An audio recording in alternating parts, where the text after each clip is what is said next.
Assalamualaikum warahmatullahi wabarakatuh. Halo semuanya, perkenalkan namaku Rani Salsabila dengan NPM 112321030143. Nah, di sini aku nggak sendiri nih, aku bareng teman-teman aku. Yang pertama adalah Abdul Rashid dengan NPM 1123210220 dan Margaret Dian Natasha dengan NPM 1123210252. Jadi di sini aku dan teman-teman aku bakal ngejelasin tentang time value of money atau nilai waktu dan uang. Nah, kalian tahu nggak sih nilai waktu dan uang itu apa?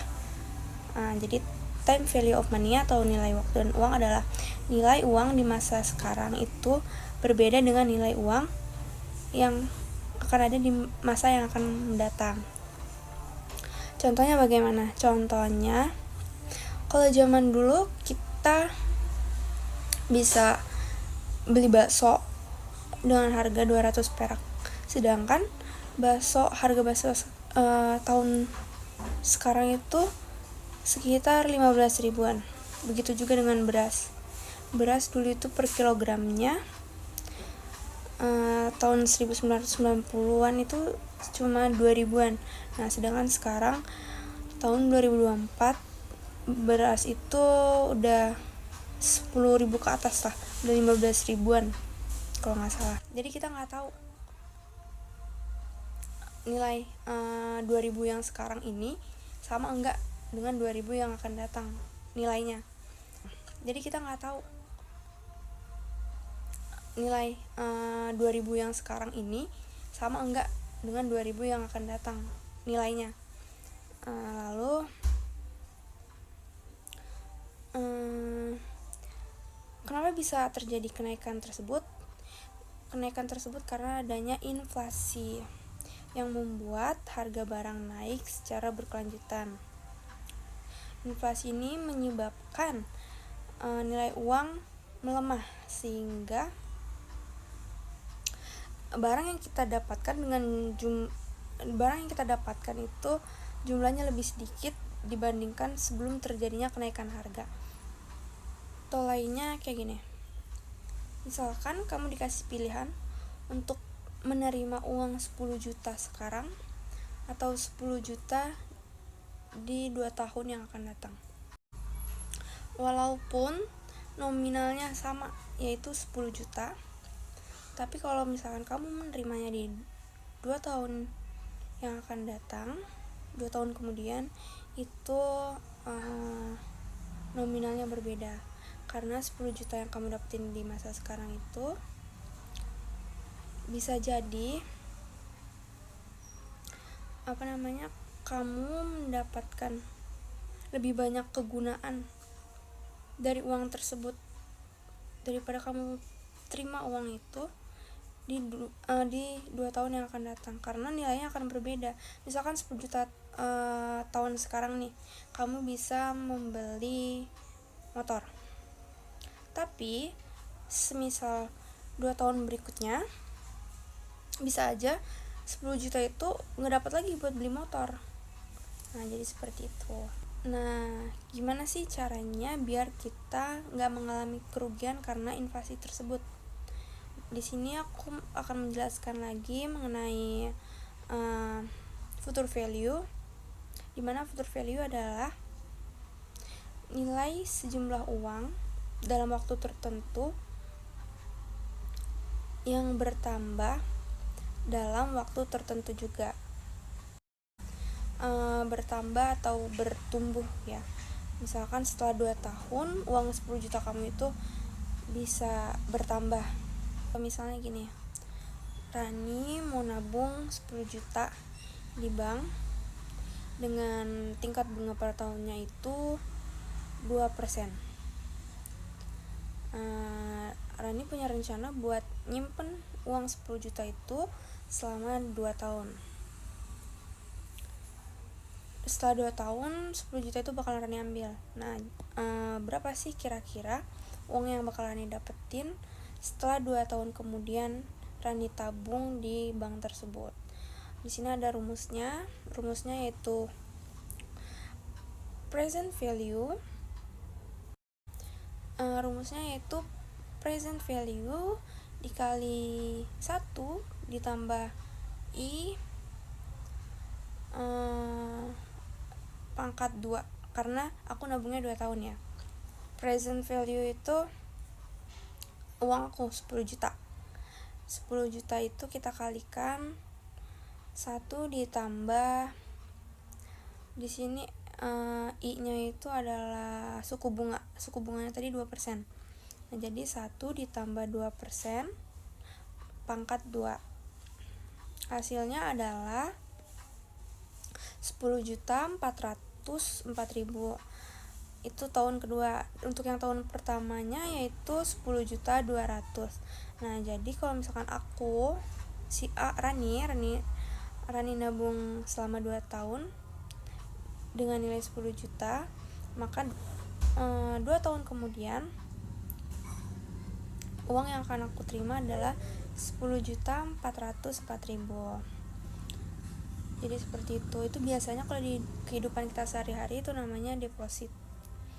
Itu bisa dilakuin di banyak bank, kayak di si bank juga bisa kok.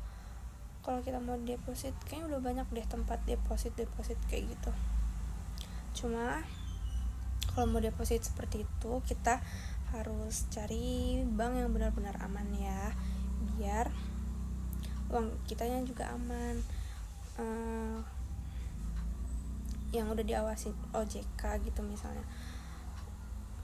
Dan yang pasti-pasti aja, jangan tergiur suku bunganya tinggi tapi nggak aman, kan nanti kita juga yang rugi kayak gitu.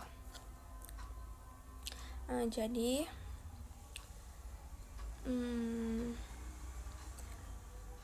agar nilai waktu dan uang kita nggak mengalami inflasi, mungkin bisa kita investasikan atau kita depositkan.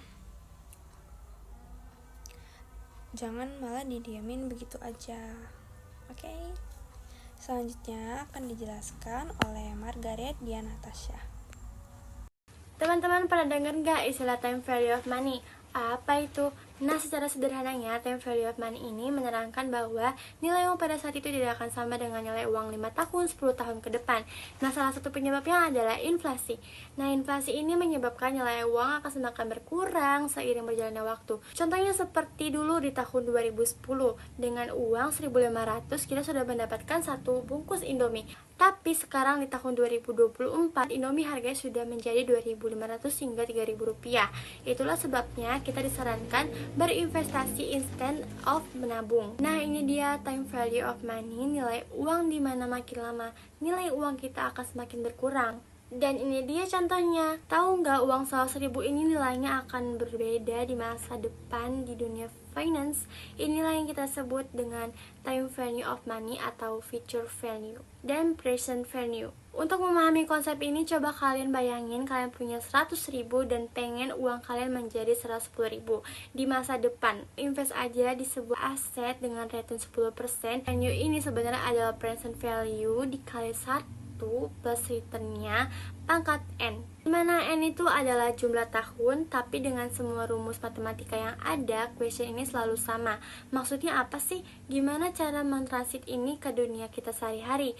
Kalian bisa pikirin begini, PV atau present value adalah pernyataan yang simple. Kalian harus insert beberapa sekarang dengan asumsi target kalian berapa, yaitu future value dan returnnya berapa. Dan kalau kalian ngecek apakah pemikiran ini benar atau salah, kita masukin aja rumusnya lagi, dan kalian akan mendapatkan 100.000 seperti di contoh tadi ya, yang artinya adalah uang 100.000 di tahun depan nilainya 100.000 sekarang, asumsi returnnya 10% ya. Dan inilah konsep yang dipakai rumus NPV, dimana proyeksi cash flow kalian harus dibuat present value dulu, barulah dijumlahkan. Baik, selanjutnya ada anuitas. Anuitas adalah kontrak kerjasama antara para pembeli dengan perusahaan, atau secara umum bisa disebut dengan cicilan atau pembayaran secara berkala.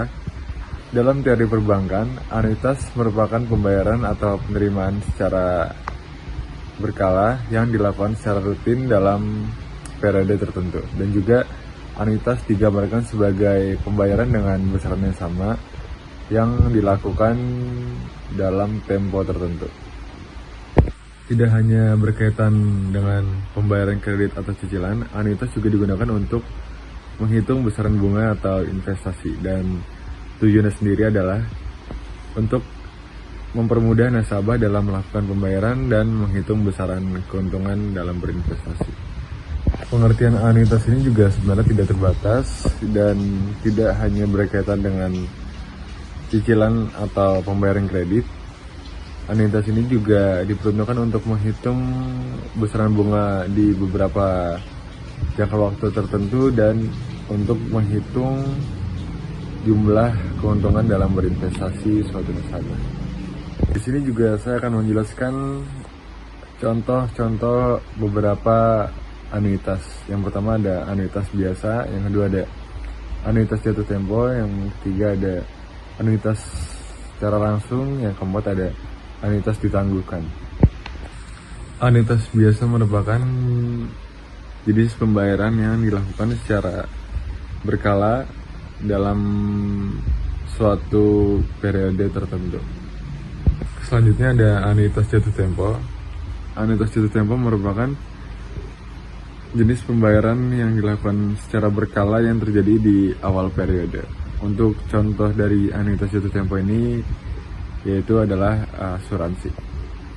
Untuk selanjutnya ada anuitas yang ditangguhkan. Anuitas yang ditangguhkan merupakan jenis pembayaran atau penerimaan yang dilakukan setelah melewati jangka waktu yang telah ditentukan.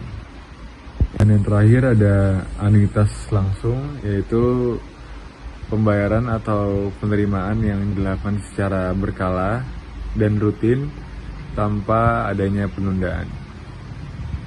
Selanjutnya saya akan menjelaskan tentang kekurangan dan kelebihan anuitas. Perlu kita ketahui, sebelumnya juga telah disebutkan bahwa anuitas diperuntukkan untuk memudahkan para calon pembeli dalam memberi barang secara berkala, dan untuk kelebihannya yaitu para calon pembeli bisa mengetahui besaran bunga atau harga yang dilakukan secara berkala. Dan untuk kekurangannya yaitu ada beberapa besaran bunga yang mungkin memberatkan para calon pembeli. Baik, sekian presentasi dari kelompok kami. Terima kasih banyak yang udah menonton video ini sampai habis. Jika ada kesalahan-kesalahan kata, mohon dimaafkan. Lebih dan kurangnya mohon dimaafkan. Terima kasih banyak. Wassalamualaikum warahmatullahi wabarakatuh.